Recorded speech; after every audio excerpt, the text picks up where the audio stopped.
staunch anarchist with a large following due to her cooking talents and her extensive knowledge in constitutional law as well as journalistic integrity discussing Casalas scenarios that affect association. Having written extensively on legal situations arising from corporatism, agorist black and gray markets, First Amendment associations, 21st century communications laws, and what she has coined the holes and gaps theory of constitutional law, she was compelled to write a historical analysis by family, friends, townsmen, and strangers that discusses the case law that leads to what amounts to a medical tyranny in the United States in 2020s that has paved the way into medical fascism in 2021. The analysis is timely and has been compared to Thomas Paine's Common Sense in regards to information given and narrowed and succinct analysis of government overreach. How Medical Tyranny Murdered the United States Constitution, a historical legal analysis of government response to medical emergencies and the decline of the United States Constitution. By Maiden Anarchy, How Medical Tyranny Murdered the United States Constitution, a historical legal analysis of government response to medical emergencies and the decline of the United States Constitution. By Maiden Anarchy. To my family, whom I love dearly and wish you happiness during these trying times. Written January 10, 2021. Table of Contents Preface. Republic Lifetimes. Where are we now?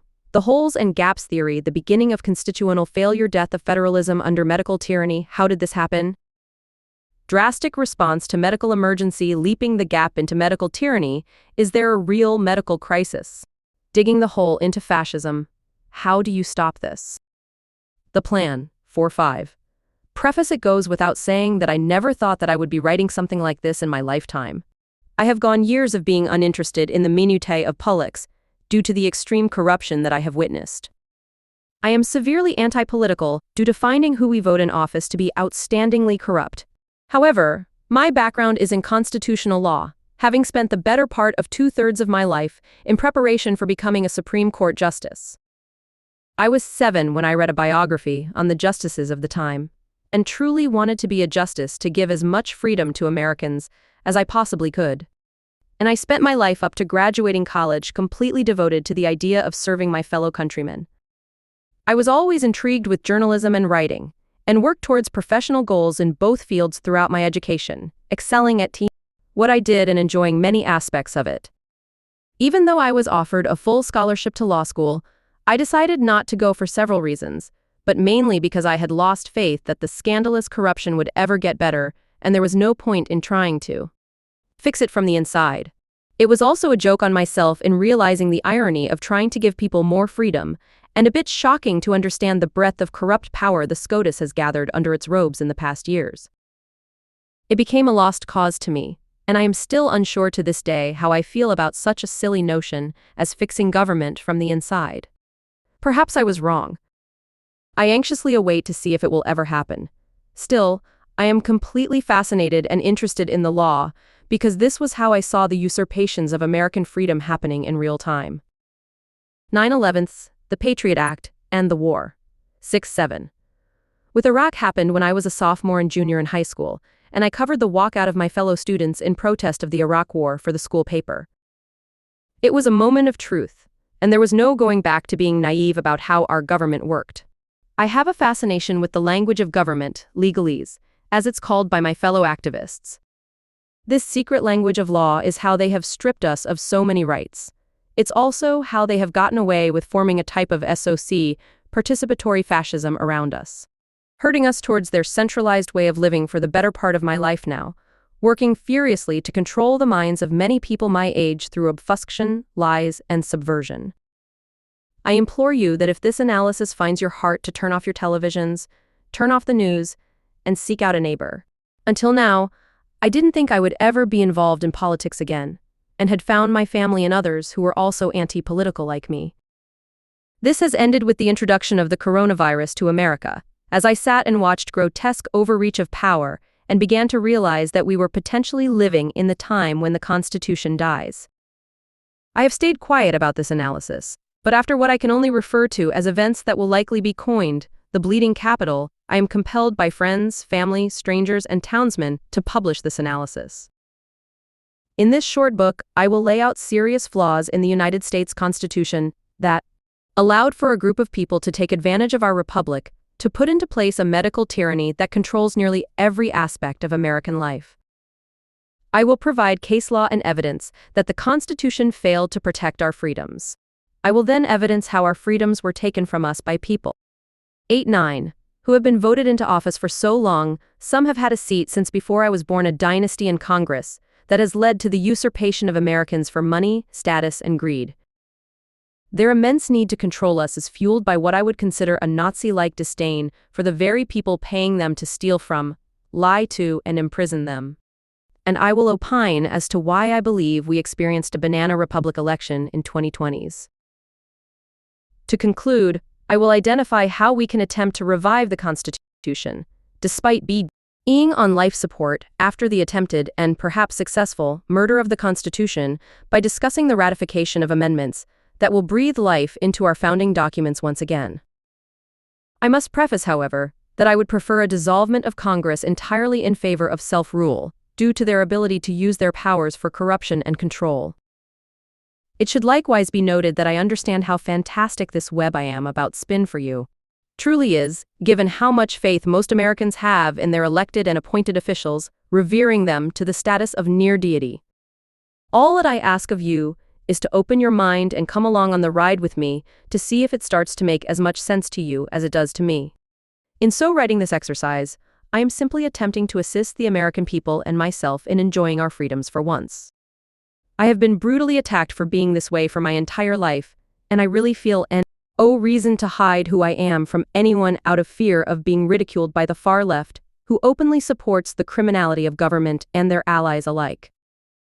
I will also not be referencing anything, due to how timely this piece is in regards to regaining control over our own lives.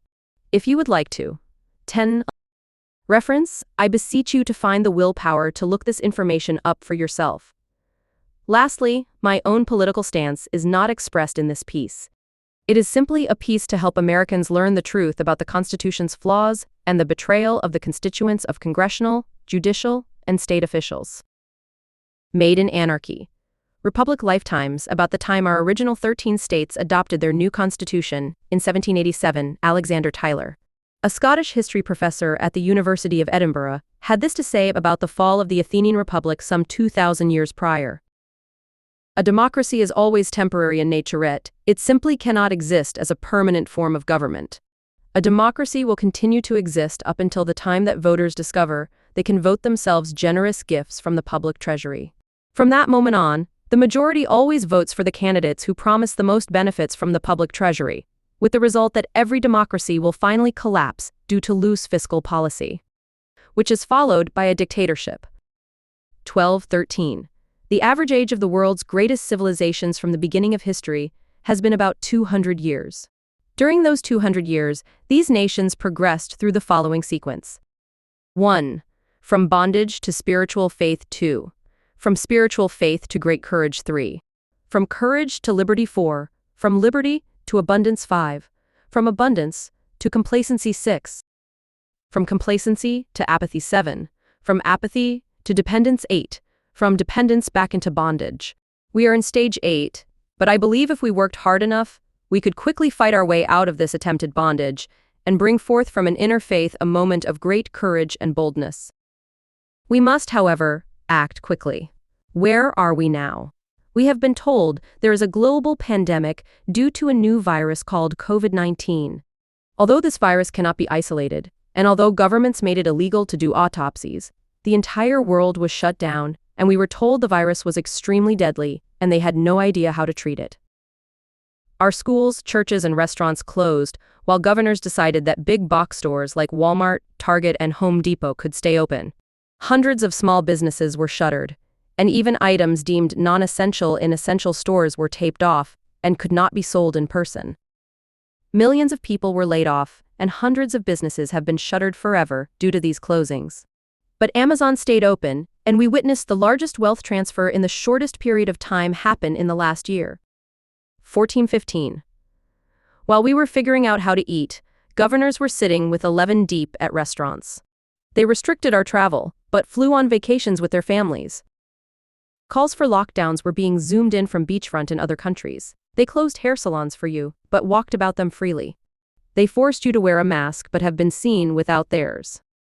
They closed Times Square for you while dancing alone in it together as they rang in the new year. Then Congress stole from us trillions of dollars. While we have been struggling, and they have closed our businesses on a whim, pulled the rug out from their predestined centralized standard of living. They passed an omnibus spending bill that gave Americans a measly $600 after an 8-month closure and shutdown of our entire lives. In that bill, there was extensive foreign aid to the tune of over $1 trillion with absolutely absurd line items, like $10 million for funding gender studies in Pakistan. It's remarkably clear to some of us that have been watching them that Congress has been making their money through laundering it to pet projects. As anyone who takes office in this country suddenly goes from earning their Hesse salary to making absolutely millions of dollars while they have a seat in Congress. Congress had a 15% approval rating as of December 17, according to Gallup, and as of the date of this book, they have yet to update the numbers with the last week of 2020s when they passed this thieving 5,000-page, ridiculous money laundering spending bill. But I would imagine it was low enough to cause even the most poised American to want to lash out at who are clearly our oppressors.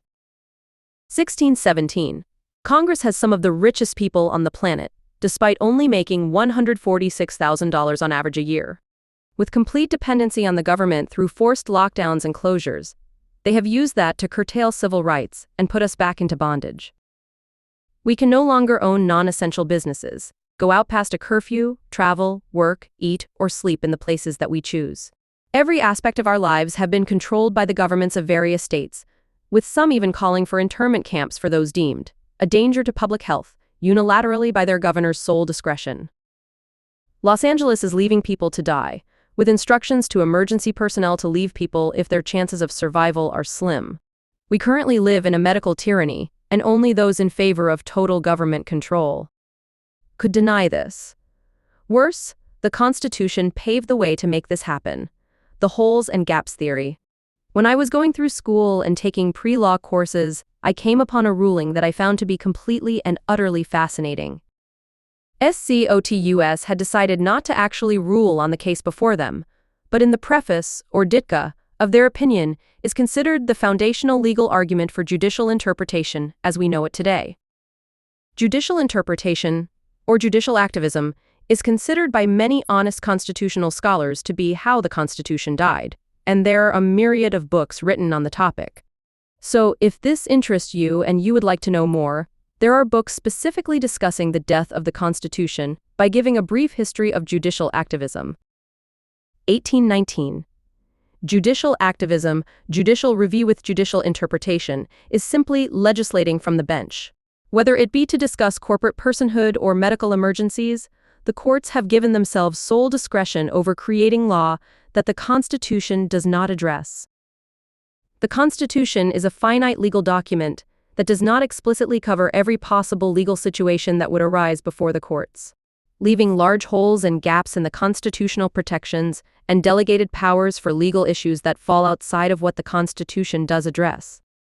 This situation was addressed in the preface of Marbury v. Madison, despite the actual ruling stating that the courts have no authority to hear these cases, with the courts clarifying why they could not rule on the legal issue presented before them, and this reason was because they did not have the constitutional authority to oversee the legal question presented to them. It was nowhere to be found in the Constitution. The court granted themselves the authority to interpret cases that came before them that fell outside of constitutional protections and powers. The Constitution in no way expressly granted this new power to the Supreme Court. They simply granted it to themselves in the preface of an opinion, and then started busily hearing any case that allowed them to whimsically practice judicial review. This is how the holes and gaps theory started to play a pivotal role in legal precedent and history in the United States. The Constitution did not give them powers to opine on the questions before the court. It was a legal situation that fell into a hole in the finite legal document. 2021. However, the court also clarified that there are many holes and gaps in the Constitution, because in order to be ratified, the people of each state were incredulous to give too much power to a centralized authority after experiencing the American Revolution. Therefore, the Constitution was considered a stopgap measure, and that any issues that arose in the future that were not addressed in the Constitution should be resolved through amendment ratification. But this was not the opinion of the Supreme Court in 1803, and instead, they unilaterally grant themselves the power to create law from the bench, stating, "It is emphatically the province and duty of the judicial department to say what the law is." No. It isn't. Judicial power extends to cases of law, not in determining what the law is. The law was already written, and in order to have standing in a legal suit, one must show they have been injured under a specific constitutional guarantee. Thomas Jefferson made it no secret about how he felt about this new power to legislate from the bench, and in 1T4 is quoted as calling this particular SIWN Supreme Court despotic. And he isn't wrong. Article 3, Section 2 of the United States Constitution specifically states the instances over which judicial power shall extend to all cases in law and equity arising under this Constitution. And the courts have acknowledged on more than one occasion that they do not have jurisdiction to hear a case because it falls outside of legal issues discussed in the Constitution.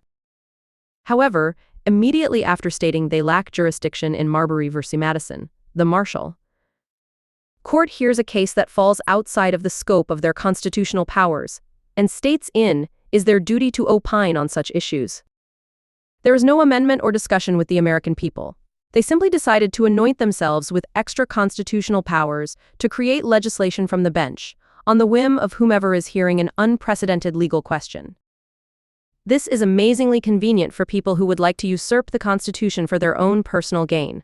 So as we grew older as a nation, judicial review became quite radical, and justices were giving themselves the ability to interpret law that fell outside of constitutional restrictions at many turns. Some examples of overreaching judicial interpretation include corporate personhood, universal health care, abortion, and medical emergencies.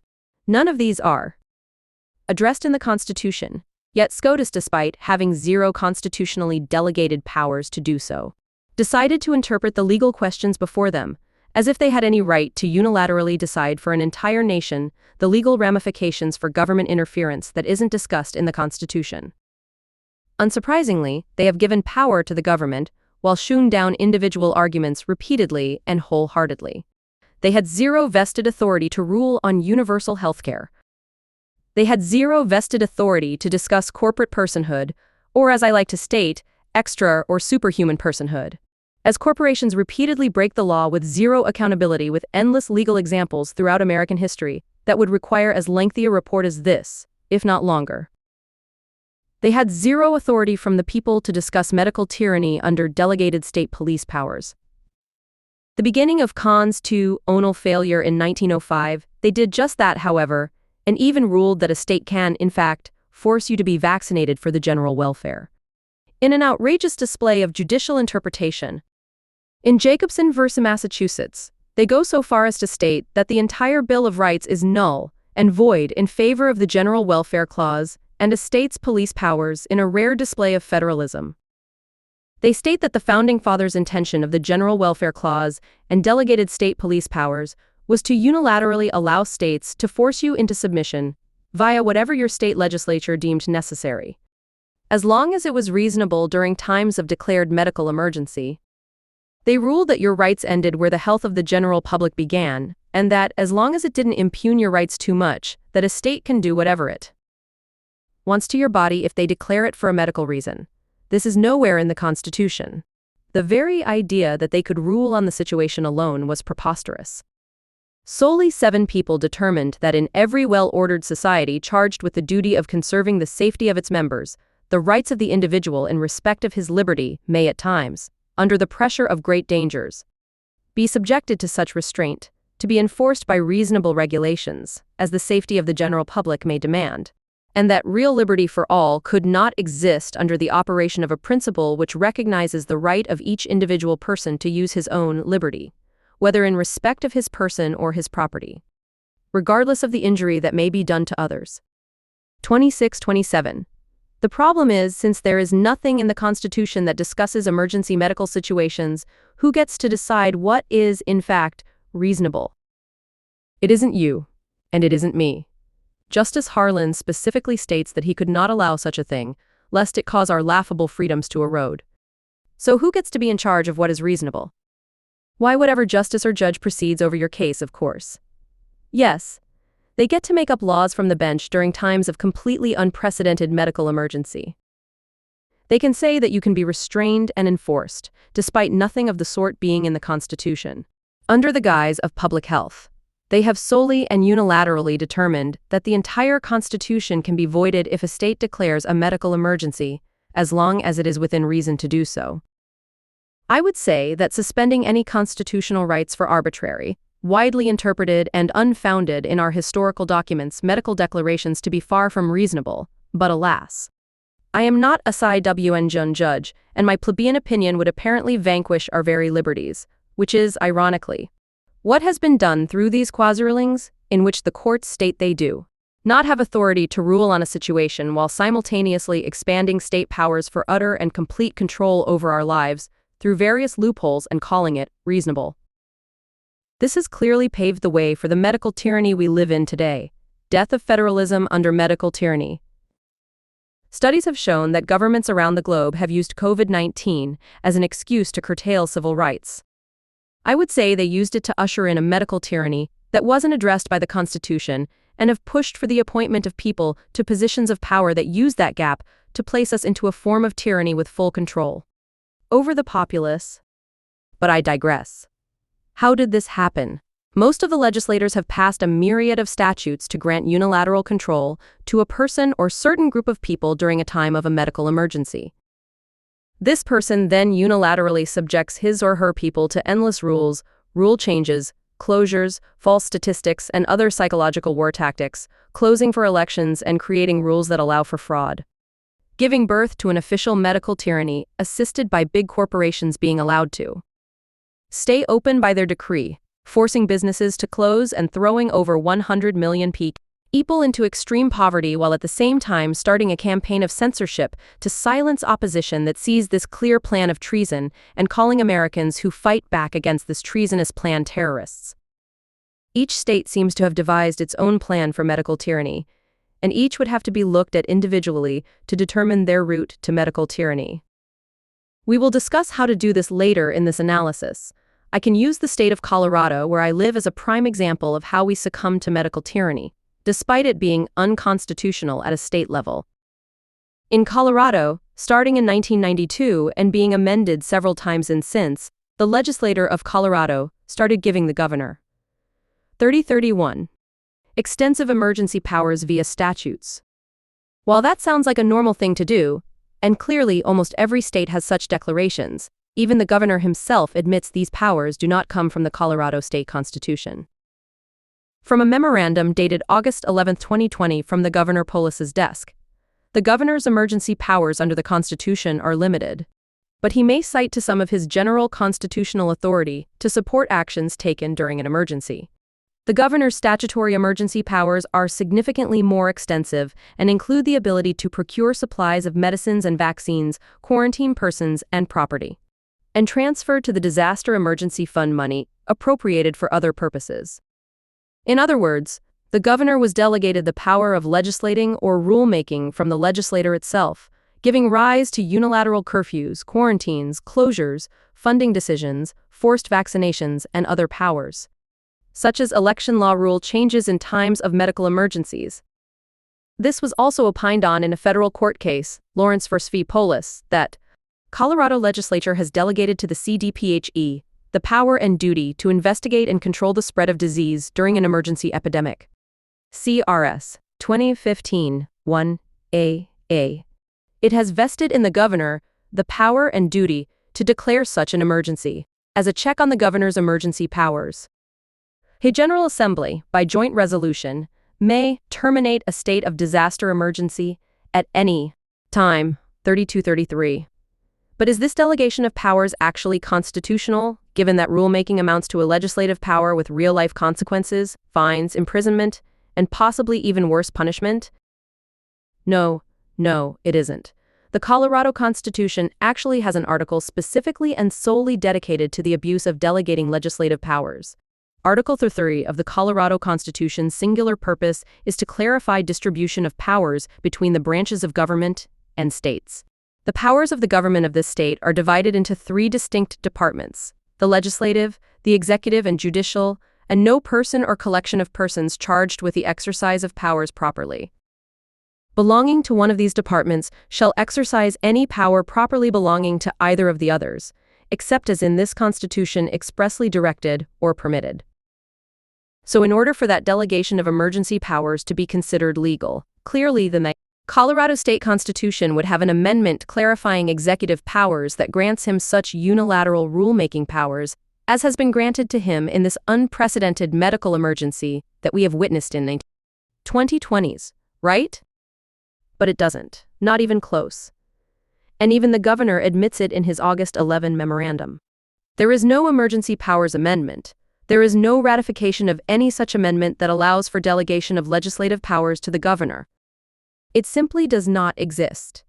The 3435 delegations were done through simple statute and do not reach the legal standard required by the state's constitution to be valid and enforced.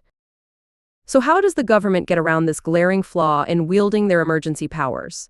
You guessed it, an unprecedented medical emergency that the courts simply cannot interfere with. Dreas C. Response to medical emergency. In Lawrence v. Polis, a young man's argument that the government's rules were not necessary and had an unnecessary burden placed on an individual. Federal Judge Daniel D. Domenico expressly states he is using the testimony from one singular person to charge his ruling, the chief medical officer of the CDC, who claims that he believes the COVID-19 pandemic constitutes a real public health crisis necessitating a drastic response. And so Domenico promptly dismisses Lawrence's case based on precedent from Jacobson v. Massachusetts. That drastic response, however, is not for the courts to regulate, according to Domenico, citing Jacobson case law, who simultaneously states a medical emergency is outside of his jurisdiction while legitimizing the state's powers during a medical emergency, using Jacobson v. Massachusetts as the foundation of this having his cake and eating it to opinion, and further solidifies that, long as the measures have at least some real or substantial relation to the public health crisis, and are not, beyond all question, a plain, palpable invasion of rights secured by the fundamental law, the court may not intervene. 3637. Why can the court not intervene for an individual while simultaneously stating that the only legal requirement for trampling everyone's rights is simply to have some sort of relationship to public health? Who determines what is palpable? There is nothing in the Constitution that one can look to interpret these legal terms. They simply never existed up until this exact moment. They look to a previous ruling as a foundation for this opinion, which is also based off of no founding legal document, amendment, or other tangible legal source. Clearly, the argument should have been ruled upon that the state has no constitutional authority to declare a medical emergency that would diminish constitutional rights, as there is no delegation of this power in the Constitution, and that a person can freely practice their rights while the state convenes to pass an amendment stating otherwise. These rulings stand in the face of other Supreme Court opinions, too, where the state must prove there is a compelling reason to restrict constitutional rights. They cannot just call one person to testify that those rights need to be curtailed, based simply off their beliefs. Coincidentally, this position is being taken up in New York, where the legislator is planning to pass a bill allowing indefinite detention of individuals based on the belief from the governor that said individual is a danger to public health. They must actually and certifiably prove the government has a compelling interest to take away rights, whether that is through statistical analysis, virus isolation, evidence of a pandemic, or other various legal routes. 3839. But this doesn't happen, and our constitutional rights were trampled in an outrageous display of legislation from the bench. And thus, a medical tyranny was born in various individual states, with similar restrictions on delegations, despite there being absolutely no constitutional authority for it whatsoever. The courts look to the unfounded ruling in Jacobson v. Massachusetts and essentially approve unilateral, dictatorial control over individuals in various jurisdictions. This is treason. In worse cases, like the state of Connecticut, the constituents actually did certifiably give unilateral control to their governor during times of emergency and specifically state that delegation to a singular person can be done during those times. Connecticut State Constitution Amendments Article 30. In still even worse cases, such as Michigan, Their Supreme Court has ruled that her decrees are unconstitutional based on this argument, and yet they continue to be enforced. People continue to be punished, held for made-up crimes. Their businesses shut down despite these decrees being ruled unenforceable. This means we are officially living in a medical tyranny where legislators, executives, and judges have conspired to use this loophole to lock down and force Americans, possibly the world, although I don't have enough evidence at hand, into impoverished servitude. A leaping gap into medical tyranny.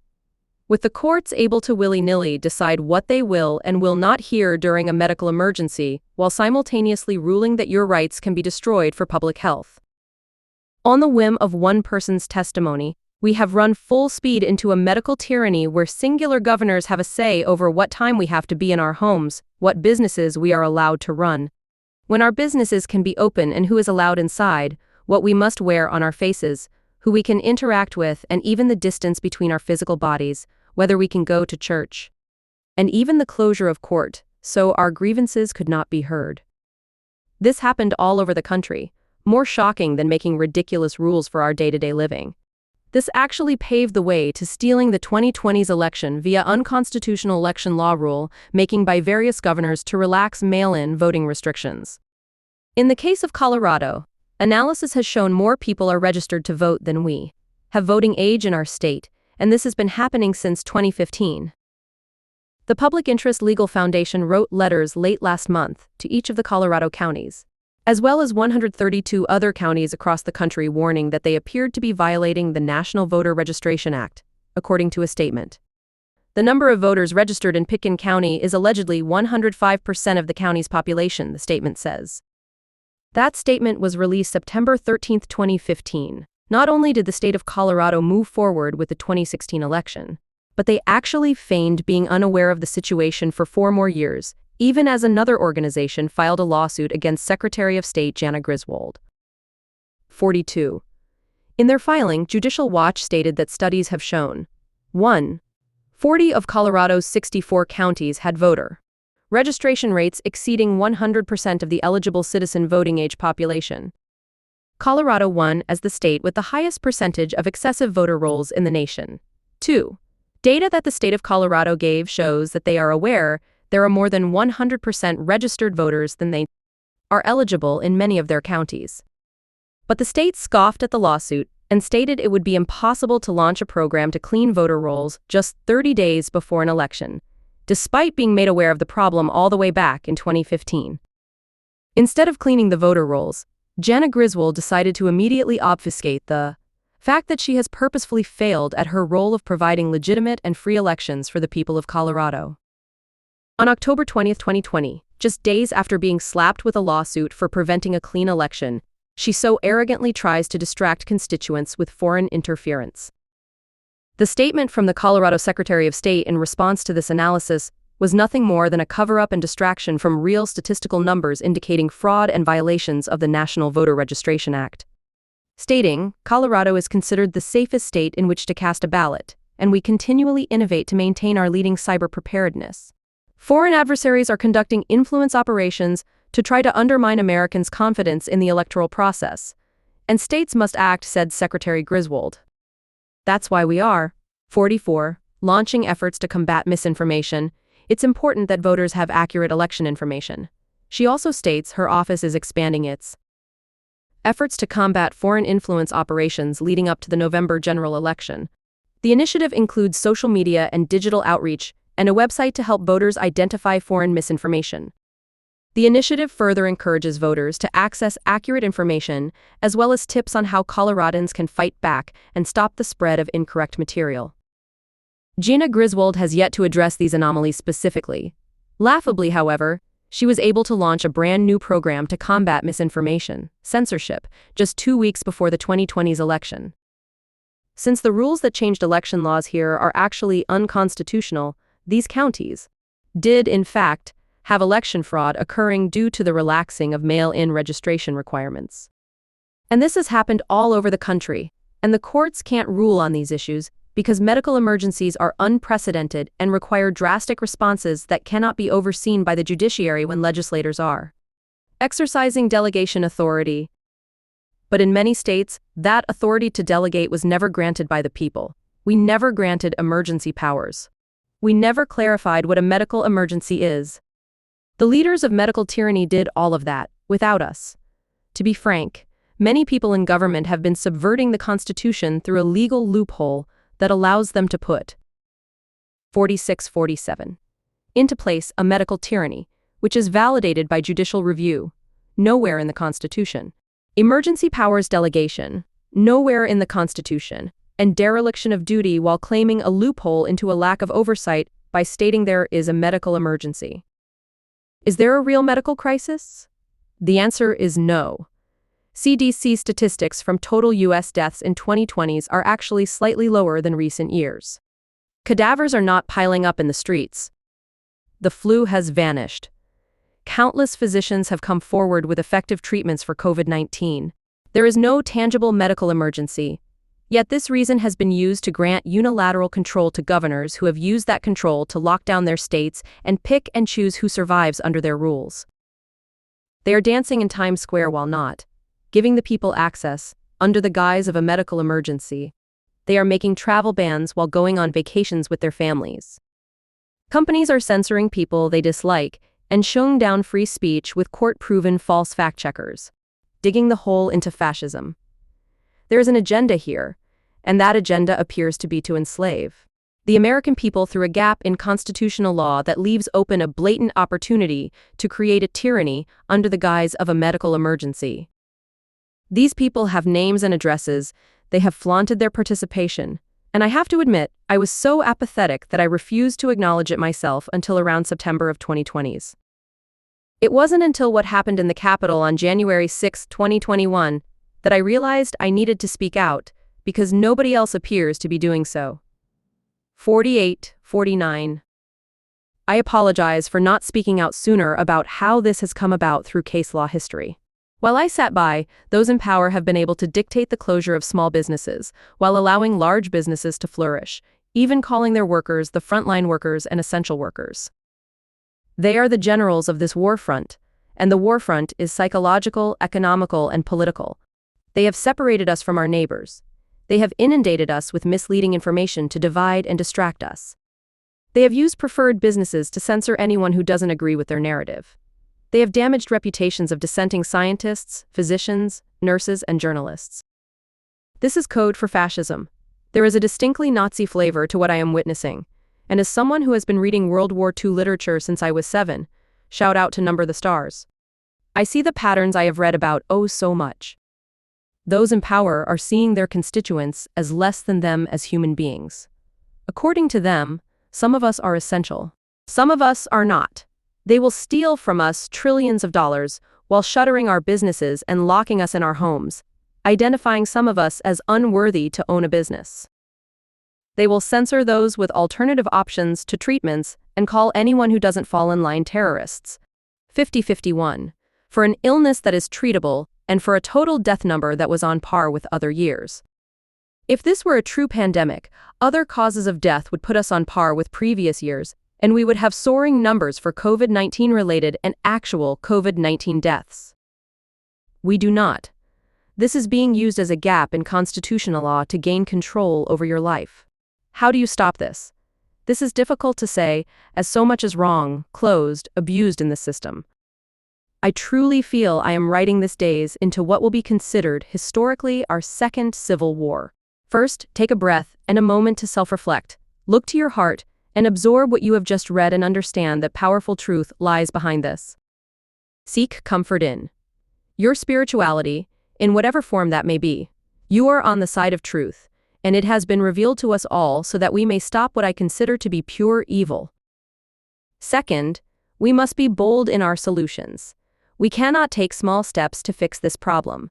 There is, quite literally, a large group of people many considered to be their faithful leaders, corporations, possibly foreign entities, and even spiritual leaders that have conspired to enslave all of us. This is not the time to be meek. There is no reason to be meek when you have divine truth on your side. There is no hiding that they had a plan. That is what we need. We need a plan. The plan. 52. Once we have removed and appropriately punished treasonous players who nearly killed the Constitution, we must call for a constitutional convention. We can do this online, regardless of our failed leadership. We have the internet, and there are a myriad of ways to do this in the 21st century. Communication is easier today than it has ever been. Regardless of how we gather, those of us that are still yearning for personal freedom can come together and create amendments that address the current holes and gaps that led to this takeover. I've even gone so far as to write an amendment that abolishes the government and enacts self-rule, but I know that most aren't ready for that, and if the time comes, I will write a report on how we can constitutionally abolish the United States government, its debts, authority, and leadership. If the Constitution is to continue, what other amendments would further stave off republic death? We must first abolish judicial review. Anything that is not covered in the Constitution automatically is ruled on behalf of the individual or people. Since the Constitution specifically states anything not addressed is lacy to the people of the various states, and it should have been this way, if not for judicial review. Judicial review should be considered a high crime. Second, we must address medical freedoms, payments, universal health care, malfeasance of medical personnel, and patient rights. This will resolve both a need for healthcare overhaul as well as prevent medical tyranny. 52. Which is being used as a way to abuse human rights right now, and those who plotted such nefarious deeds need to be punished for treason. Thirdly, we must address technological freedoms. As companies continue to steer us into a SOC, participatory fascism, where they regulate what we can say and how we express ourselves, we must tamp down on their power play immediately. For goodness sakes, they have silenced a president of the United States in what most of us consider to be the 21st century marketplace of ideas. The internet is where our voices are heard, and absolutely nobody should be able to dictate what you can say and who you are as an individual, particularly while the government has locked you in your homes under the guise of a pandemic. Third, we need to address the interpretation of state police powers by the courts. The courts cannot continue giving breadth to the government in forms of ridiculous overreach that they absolutely know, without a shadow of a doubt, is a prosperous interpretation that would be considered despotic by our founding fathers. At every turn, our individuals' rights are ransacked for more government oversight. I am done with this on a personal level. To conclude, it is important to understand how we have gotten to where we are in order to plan for where we need to go. Years of self-delegating authority from the judicial branches of this country have left us vulnerable to legislative failure and overreach, allowing absolutely absurdly illegal and unconstitutional actions to be considered legal on a whim through arbitrary declarations of medical emergencies, quite nearly and very possibly killing the Constitution in a republic that has passed the average age of death. May this information serve you, and may we walk with divine instruction, may we have ears open to hear it, and tongue with which to communicate to our fellow brethren who seek a just life as a peaceable individual yearning to utilize freedom to the fullest. Blessings, the Maiden.